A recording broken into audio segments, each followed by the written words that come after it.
അമ്മേ പരിശുദ്ധ അമ്മേ ദൈവമാതാവേ, കൃപാസനത്തിലൂടെ ഞങ്ങൾക്കും ഞങ്ങളുടെ ദേശത്തിനും അമ്മ മാധ്യസ്ഥം തേടിത്തന്ന എല്ലാ അനുഗ്രഹങ്ങൾക്കും കൃപകൾക്കും ഞങ്ങളിപ്പോൾ ഹൃദയം നിറഞ്ഞ നന്ദി പറയുന്നു. അമ്മേ പരിശുദ്ധ അമ്മേ ദൈവമാതാവേ, 2004 ഡിസംബർ 7 തീയതി ഉച്ച കഴിഞ്ഞ് 2:30 കൃപാസനത്തിൽ സംഭവിച്ച അമ്മയുടെ പ്രത്യക്ഷപ്പെടലിനെ കുറിച്ച് തിരുസഭയ്ക്ക് സമർപ്പിച്ചിരിക്കുന്ന പഠനരേഖകളുടെ മേൽ വസ്തുനിഷ്ഠവും ദൈവശാസ്ത്ര വിധിപ്രകാരമുള്ളതുമായ അന്വേഷണ പഠനങ്ങൾ നടത്തി.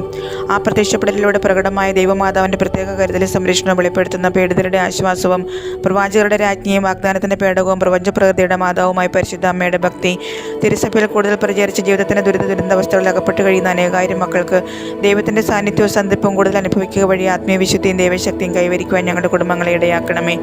അമ്മേ പരിശുദ്ധ അമ്മേ, ഭൂസ്വർലോകങ്ങളുടെ രാജ്ഞിയായ അങ്ങയ്ക്ക് ഭൗമ സംരക്ഷണത്തിനായി പ്രപഞ്ചപ്രകൃതിയെ തന്നെ തിരുസഭ പ്രതിഷ്ഠിക്കുവാൻ ഈ പ്രത്യക്ഷീകരണം വഴി ഇടയാക്കണമേ. പരിശുദ്ധ അമ്മേ, ജപമാല മാതാവേ, സകല കൃപാസനം പ്രാർത്ഥനകളോടും ചേർത്ത് ഞങ്ങളിപ്പോൾ പ്രാർത്ഥിക്കുന്ന ഈ കുടുംബത്തിൻ്റെ പ്രത്യേക നിയോഗം അമ്മയുടെ പ്രത്യക്ഷീകരണത്തിന് അനുഗ്രഹവേളയിൽ ഞങ്ങൾക്ക് സാധിച്ചു തരുവാൻ കനിയണമേ.